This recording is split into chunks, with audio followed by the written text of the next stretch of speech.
Shalom Bapak Ibu Saudara-saudari yang terkasih di dalam nama Tuhan Yesus. Apa kabar saudara pada hari ini? Saya percaya hari ini merupakan hari yang luar biasa bagi hidup kita. Saya berdoa supaya saudara menerima mujizat-mujizat Tuhan senantiasa dalam hidup kita. Kita adalah lebih daripada pemenang Bapak Ibu. Penting sekali bagi kita dalam perjalanan hidup ini untuk menang. Kehendak Tuhan bagi hidup kita untuk menang. 2 hari yang lalu saya menyampaikan kepada saudara bagaimana saudara menang atas pergumulan-pergumulan kita. Kebiasaan-kebiasaan dosa kita bisa kalahkan, kita bisa tolak itu. Tuhan mau kita menjadi pemenang-pemenang. Karena hanya orang-orang pemenang saja yang dipanggilnya untuk melayani Dia. Hanya orang-orang pemenang saja yang dipanggilnya untuk ikut terjun di dalam memuliakan namanya. Beberapa waktu yang lalu saya sudah sampaikan kepada saudara tentang orang-orang yang dilibatkan masuk di dalam pelayanan bersama dengan Raja Daud, melayani rumah Tuhan. Dan firman Tuhan mengatakan bahwa setiap mereka diadakan penyelidikan, dicari tahu tentang kehidupan mereka. Sampai kepada perkara-perkara yang kecil, seperti contohnya penerima tamu. Juga diselidiki bagaimana kehidupan mereka, dan setelah diketahui mereka adalah pahlawan-pahlawan yang gagah perkasa, baru Tuhan berikan kepercayaan itu kepada mereka. Penting sekali bagi kita untuk menang. Dan ini berkali-kali Tuhan sampaikan di dalam kitab Wahyu kepada ketujuh jemaat. Di akhir dia daripada pesan Tuhan kepada setiap jemaat itu, baik itu dalam Wahyu 2 ayat yang ke-7, ayat yang ke-11, ayat yang ke-17, ayat yang ke-26, Wahyu 3 ayat yang ke-5, ayat yang ke-12, ayat yang ke-21. Berkali-kali Tuhan mengingatkan di situ, barang siapa menang, Dia akan kududukan. Barang siapa menang, Dia akan kuberikan mahkota kehidupan. Barang siapa menang. Tuhan menginginkan anak-anaknya untuk menjadi pemenang-pemenang. Dan kita tidak hanya sekedar menjadi orang-orang yang bernyanyi, "Kitalah umat pemenang, kitalah umat pemuji. Saya lebih dari pemenang." Kita bersemangat, aku lebih daripada pemenang. Tapi bagaimana hidup kita sehari-hari? Apakah hidup kita itu menunjukkan bahwa kita lebih daripada pemenang? Bahwa kita adalah pemenang-pemenang di dalam kehidupan ini? Bagaimana cara kita mengatasi kebiasaan-kebiasaan buruk kita? Apakah kita bisa menang menghadapi semua kebiasaan itu? Menang. Penting sekali bagi kita untuk menang.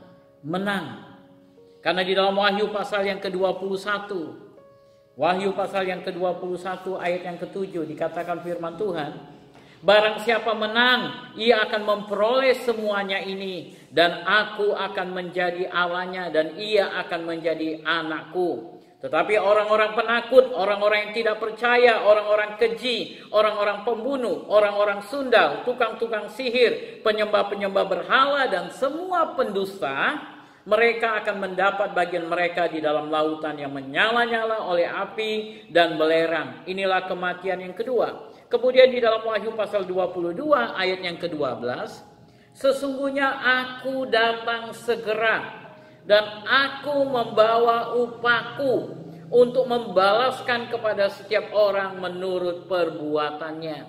Aku datang segera dan aku memberikan upah kepada setiap orang menurut apa yang sudah dilakukannya. Artinya menang atau tidak? Menang atau tidak? Di dalam Wahyu pasal yang ke-17 ayat yang ke-14 dikatakan, Wahyu pasal 17 ayat yang ke-14, mereka akan berperang melawan anak domba. Siapa mereka ini? Antikristus. Mereka akan berperang melawan Kristus. Tetapi Kristus, yaitu anak domba, akan mengalahkan mereka. Karena Kristus adalah Tuhan di atas segala Tuhan dan Raja di atas segala Raja. Titik. Kemudian selanjutnya, mereka bersama-sama dengan Dia. Siapa mereka yang bersama-sama dengan Dia? Orang-orang yang percaya kepada Kristus. Orang-orang yang menerima Yesus sebagai Tuhan dan Juru Selamat dalam hidupnya. Dan hidup merapatkan diri kepadanya, menggantungkan hidupnya kepada Dia. Firman Tuhan katakan, mereka juga akan menang, yaitu mereka yang terpanggil, yang telah dipilih, dan yang setia. Dan yang setia. Di dalam Roma pasal yang ke-8 ayat yang ke-37. Roma 8 ayat yang ke-37.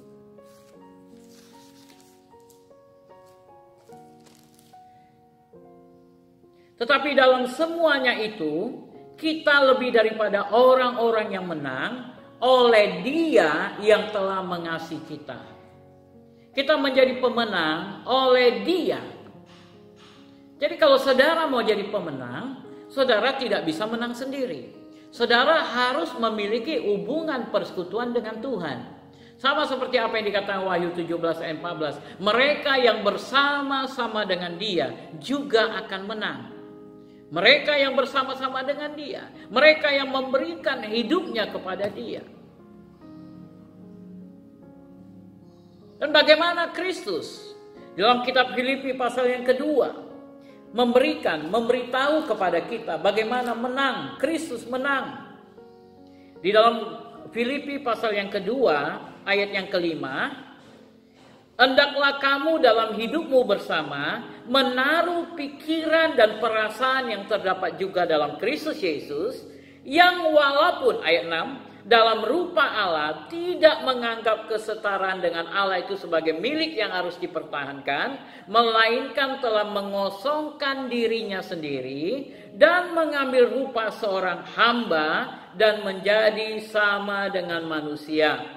Dan dalam keadaan sebagai manusia, ia telah merendahkan dirinya dan taat sampai mati, bahkan sampai mati di kayu salib. Ayat 9.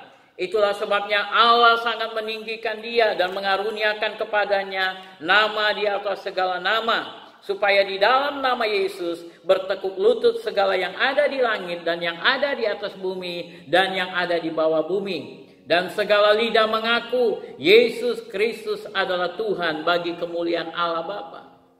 Bagaimana Kristus bisa memperoleh semua kemuliaan itu? Firman Tuhan katakan karena Dia merendahkan dirinya menjadi hamba. Siapa hamba ini? Orang yang melakukan apa yang diperintahkan oleh majikannya. Loh, Kristus kan Tuhan. Tetapi Bapak Ibu, itulah yang dilakukan Kristus ketika Dia datang ke bumi. Pada waktu Kristus ada di bumi, Dia 100% Tuhan, tetapi Dia juga 100% manusia. Inilah hal-hal yang membuat sulit dipikirkan oleh manusia, jasmani kita. Dengan segala keterbatasan kita, kita berkata bagaimana mungkin satu pribadi itu di dalam dirinya ada 100% Tuhan dan 100% manusia. Itu sebabnya di dalam perjalanan Kristus kita melihat bagaimana Kristus siap dicaci, direndahkan, dihina, karena di situ Dia sebagai seorang manusia. Tetapi kemudian kita melihat mujizat-mujizat yang dikerjakannya. Bahkan orang mati, Lazarus yang sudah 4 hari mati, dibangkitkannya dengan perkataan, dengan firman. Bukankah itu menyatakan bahwa Dia Tuhan? Segala sesuatu mungkin, karena memang tidak ada yang mustahil bagi Tuhan. Segala sesuatu mungkin bagi Dia. Dia bisa sekaligus berada di mana-mana karena Dia adalah omnipresent, maha hadir. Dia bisa berada di taktanya di surga dan Dia bisa berada di bumi. Dan firman Tuhan katakan ketika Dia ada di bumi, Dia merendahkan dirinya. Bayangkan saudara, Tuhan disalib. Sebenarnya kan gampang sekali bagi Tuhan untuk perintahkan kepada tentara yang menangkap Dia, jadi kodok, jadi belalang. Wah, Dia Tuhan. Tapi Dia biarkan dirinya ditangkap, disiksa, dicaci, diludahi, dipukuli. Karena tidak ada jalan lain untuk menebus saudara. Dan untuk menjadi pemenang, dia harus merendahkan dirinya untuk bisa mengalahkan dosa dan upah dosa, yaitu kematian. Menang, menang, menang. Itulah yang merupakan target hidupnya. Dan Tuhan juga ingin kau menjadi pemenang-pemenang. Bagaimana kau jadi pemenang? Merendahkan diri seperti Kristus, menyatu dengan Kristus. Engkau bisa menjadi pemenang.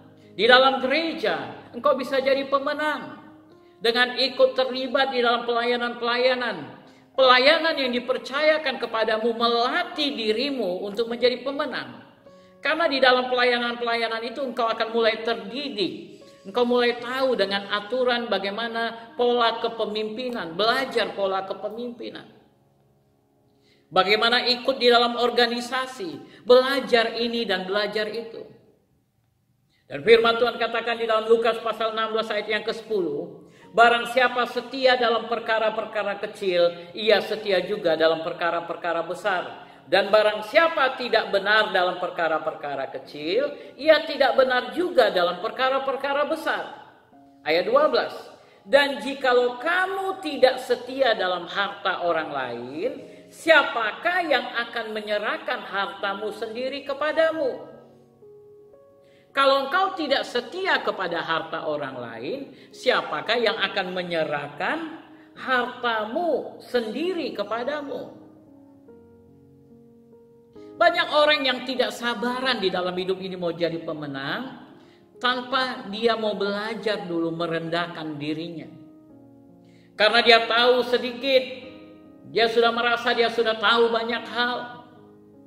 Karena dia menyumbang, mengeluarkan uangnya sedikit, dia beli ini, dia beli itu, dan dia merasa aku bisa berhak mengatur di dalam gereja ini. Enggak seperti itu Bapak Ibu, pola kerajaan surga. Pola kerajaan surga itu ada aturan mainnya. Ada orang-orang yang Tuhan tempatkan, kalau kita pelajari di dalam Tawarik, ada yang namanya keturunan Harun. Dan ada yang namanya keturunan Lewi. Ada yang namanya keturunan Heman, keturunan Obed-Edom. Yang Tuhan percayakan. Dan ketika mereka melakukan tugasnya dengan baik, Tuhan menghargai dia, Tuhan memberkati. Saudara lihat bagaimana Obed-Edom diberkati. Tuhan izinkan tabut Tuhan, hadirat Tuhan di dalam rumahnya. Sehingga Obed-Edom diberkati. Karena dia merendahkan dirinya. Dia nggak katakan, oh kenapa aku jadi penjaga pintu. Tapi dia coba belajar bagaimana menjadi penjaga pintu yang baik. Dia mencoba ramah kepada setiap orang yang akan datang. Dengan senyuman berkata shalom, selamat datang, selamat hari Minggu. Dia belajar untuk menjadi perfect, menjadi terbaik. Setia dalam harta orang lain. Apa maksudnya? Pelayanan ini adalah Tuhan percayakan. Contohnya di gereja Elim. Tuhan percayakan kepada saya. Pelayanan ini harta saya yang Tuhan percayakan. Tuhan berikan kepada saya tanggung jawab itu, harta itu. Dan ketika engkau menginginkan hartamu sendiri kepadamu, maka Tuhan katakan, coba engkau layani dulu pendeta David ini. Oh, siapa dia?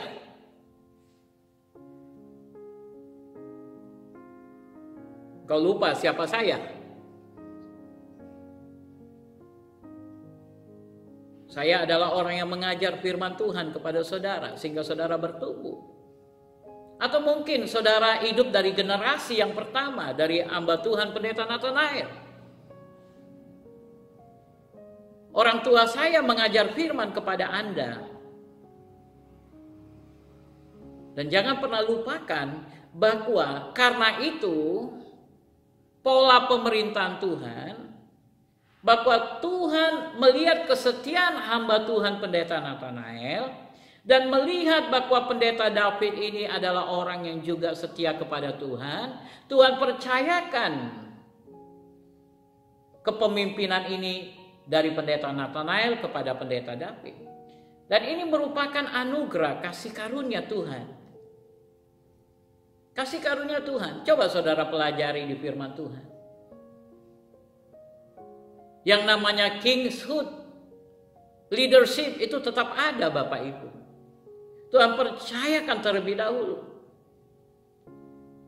Di dalam Alkitab ada orang-orang Lewi, tapi ada juga keturunan Harun. Orang-orang Lewi harus melayani keturunan Harun.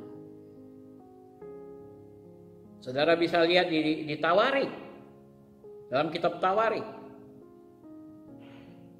Saudara baca di situ. Satu mungkin penting bagi saya juga menyampaikan kepada saudara supaya saudara jangan ini Bapak ini ngomong saja gitu ya. Satu Tawarik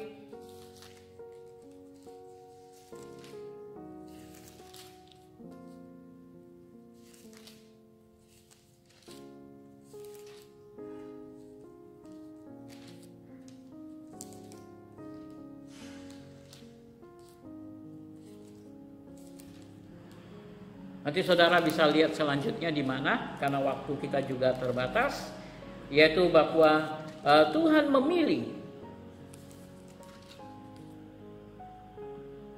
Pasal 23, 1 Tawarik 23 ayat yang ke-32. Nanti saudara baca mulai dari ayat yang ke-24, kemudian kita tutup ayat 24. Itulah Bani Lewi menurut puak mereka.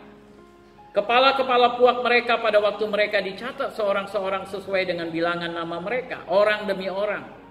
Kemudian ayat 32, mereka harus melakukan pemeliharaan kemah pertemuan serta tempat kudus dan harus melayani anak-anak Harun, saudara-saudara mereka, untuk menyelenggarakan ibadah di rumah Tuhan.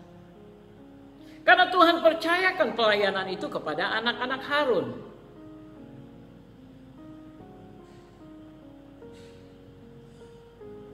Itu harta mereka. Dan ketika mereka setia dalam harta orang lain, maka Tuhan kemudian mempercayakan harta mereka sendiri kepada mereka. Tuhan memberkati hidup mereka, Bapak Ibu.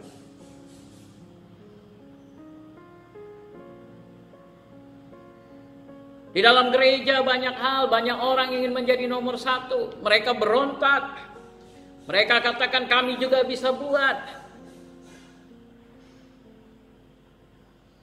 Sudah 44 tahun usia saya. Saya melihat begitu banyak orang-orang yang coba-coba menonjolkan dirinya. Kemudian berkata kami juga bisa. Tapi hari ini mereka hilang sudah. Mereka sudah tidak kelihatan lagi. Ada yang masih kelihatan, tapi Tuhan tidak percayakan harta sendiri kepada mereka. Mereka masih tetap numpang di harta orang lain. Sedih sekali. Sedih sekali. Itu sebabnya penting sekali bagi saudara untuk belajar setia dengan harta orang lain. Sebelum nantinya Tuhan mempercayakan sendiri kepadamu hartamu. Melayani. Tuhan berbicara kepada pendeta David ini, kepada gembala. Tadi dalam grup para pendeta, ada seorang pendeta yang mengatakan, memberikan komen, kalau bisa pendeta-pendeta yang jago berkhotbah, tuliskanlah khotbah-khotbahnya di grup supaya kita bisa ambil, ceplak, khotbahkan. Saya berikan komen di situ, saya bilang, setiap jemaat punya kebutuhan yang berbeda. Bahkan di dalam satu jemaat sendiri, setiap orang di dalam jemaat itu punya kebutuhan yang berbeda. Orang-orang yang datang ke dalam gereja punya kebutuhan yang berbeda. Itu sebabnya kadang-kadang seorang pendeta khotbah A, tiba-tiba dia bisa lari ke B. Dan itu juga saudara bisa lihat dalam khotbah Yesus. Bagaimana Yesus sedang berbicara tentang satu hal, tetapi kemudian tiba-tiba dia melihat kepada orang Farisi, dia menghardik mereka. Dia menegur mereka. Karena firman itu bukan hanya untuk satu orang. Untuk itulah si gembala harus berdoa, duduk di bawah kaki Tuhan dan bertanya, Tuhan, apa yang harus kulakukan? Di dalam Natal ini juga saya berdoa, Tuhan, saya minta petunjuk. Apa yang harus dilakukan? Dan Tuhan senantiasa berbicara. Bahkan sampai hari ini Tuhan masih berbicara. Puji Tuhan, kita punya Tuhan yang hidup, Tuhan yang ajaib. Dan Tuhan yang ajaib itu mau saudara jadi pemenang-pemenang. Jadi pemenang. Haleluya. Saya harap, saya berdoa, saudara mau jadi pemenang. Saya akan lanjutkan firman Tuhan ini untuk esok hari. Kiranya Tuhan memberkati saudara. Shalom, mari kita berdoa. Bapa yang baik, aku berdoa untuk setiap anak-anakmu yang sudah mendengarkan firman-Mu pada hari ini. Biarlah timbul kerinduan dalam hati mereka untuk menjadi pemenang-pemenang di dalam kehidupan ini. Tuhan sertai mereka, Tuhan berkati mereka, Tuhan tolong mereka. Dan biarlah Engkau memberkati kehidupan mereka sepanjang hari ini. Di dalam nama Yesus kami sudah berdoa. Amin, amin. Kiranya Tuhan memberkati saudara. Shalom, God bless you.